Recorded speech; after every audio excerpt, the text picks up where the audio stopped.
अब इस क्वेश्चन में हम लोग से क्या कह रहा है, aniline is soluble in HCl while it's only slightly soluble in water. ठीक है, aniline can not make hydrogen bond with water but gets protonated easily by acid. देखो बात तो सही है, क्या कहते हैं, एनिलीन सॉल्युबल होता है HCl में और ये स्लाइटली सॉल्युबल होता है इन वाटर में, और एनिलीन जब हाइड्रोजन बॉन्ड नहीं बना पाता है इसीलिए वो स्लाइटली सॉल्युबल होता है इन वाटर में, और लेकिन ईजिली प्रोटोनेटेड हो जाता है बाय एसिड से। तो इसका रीजन भी सही है, असर्शन भी सही है, और दोनों इसका करेक्ट एक्सप्लेनेशन भी है। लेकिन होता कैसे, मैं आप लोग को दिखाता हूँ। जैसे यहाँ पे ध्यान दो, देखो कुछ थोड़ा सा टर्म ध्यान रखना।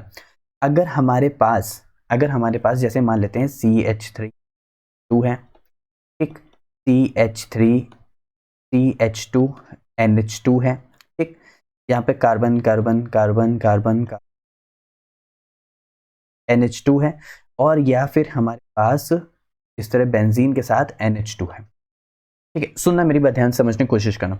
ये हमारे पास सॉल्युबल हो जाएगा, इट इज सॉल्युबल, या फिर इसको हम कह सकते हैं हाईली सॉल्युबल।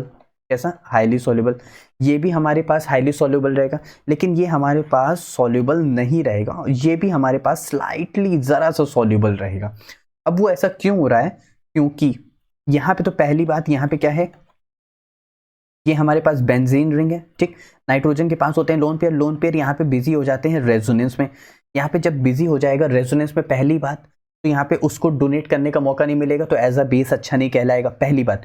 दूसरी बात, इसका जो हाइड्रोजन है यहाँ पे वाटर इतना अच्छे से इसके ऊपर अटैक कर ही नहीं पाता है, क्योंकि इसके पास जो ये बल्की ग्रुप है, बेंजीन क्या होता है, एक नॉन पोलर कंपाउंड, एक हाइड्रोफोबिक नेचर। कैसा, हाइड्रोफोबिक नेचर। हाइड्रोफोबिक नेचर का मतलब है वाटर में स्लाइटली या इनसॉल्युबल, तो इसी वजह से ये इतना अच्छे से सॉल्युबल नहीं हो पाता है। अगर ये देखो, ये भी चेन बहुत बड़ी है, ये हमारे पास क्या है, एक ऑर्गेनिक चेन है, और ऑर्गेनिक वाटर में क्या होते हैं, मोस्टली इनसॉल्युबल ही रहते हैं। जितनी ज़्यादा कार्बन यानी हाइड्रोकार्बन की चेन लंबी होगी, वो उतना ज़्यादा हाइड्रोफोबिक नेचर होता जाएगा, इसीलिए यहाँ पे भी हाइड्रोजन बॉन्ड नहीं बन पाता है, तो इसीलिए ये भी सॉल्युबल नहीं हो पाता है। अब यहाँ पे कह रहा है कि क्या कहते हैं, जैसे मैं इसको यहाँ से, ये चीज यहाँ से हटा देता हूँ। हाँ, अब यहाँ पे कह रहा है एनिलीन सॉल्युबल है किसमें, HCl में, तो ये रहा मेरे पास और हम लोग क्या करें, इसको HCl के साथ ट्रीट करा रहे हैं।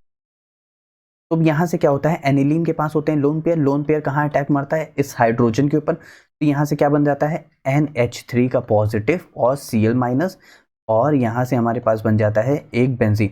अब ये हमारे पास एक आयनिक कंपाउंड है, यहाँ से एक प्लस चार्ज, एक के ऊपर माइनस चार्ज, तो यहाँ पे एक पोलर कंपाउंड बन जाता है, जिसकी वजह से ये HCl में सॉल्युबल हो जाता है, लेकिन हाइड्रोजन बॉन्डिंग ना कर पाने की वजह से ये वाटर में सॉल्युबल नहीं हो पाता है।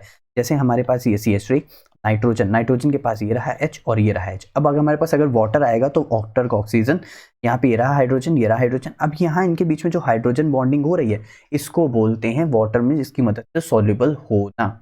आई होप आप लोगों को बहुत अच्छे समझ आएगा, ठीक है। तो इसका ऑप्शन नंबर क्या है, A इज करेक्ट। अब यहाँ से जैसे हम लोग देखते हैं इसको लिखना कैसे, तो हमारे पास वाटर मतलब एनिलीन था, तो यहाँ से इसको HCl से ट्रीट कराया, यहाँ से इसने इसको अटैक मारा, तो यहाँ से हमारे पास बन गया एनिलियम क्लोराइड, जो कि सॉल्युबल किसमें है, HCl में। तो it accept a proton from the acid, हाँ उसने प्रोटॉन एक्सेप्ट किया, H+ कहाँ से, एसिड से। It forming a positively charge ion which is easily soluble in HCl due to its polar in nature. इतना समझ आ गया, ठीक है। रीजन क्या था, हमारे पास aniline contains a hydrophobic benzene ring. Aniline के पास क्या है, बेंजीन रिंग है, जो कि एक नॉन पोलर कंपाउंड है, जो कि वाटर में क्या है, इनसॉल्युबल है, क्योंकि उसके बल्की ग्रुप की वजह से, जो कि एक स्टेरिक हिंड्रेंस क्रिएट करता है, तो हाइड्रोजन बॉन्ड नहीं बन पाता। ठीक है, आई होप आप लोग को ये पूरा एक्सप्लेनेशन बहुत अच्छे से समझ आए।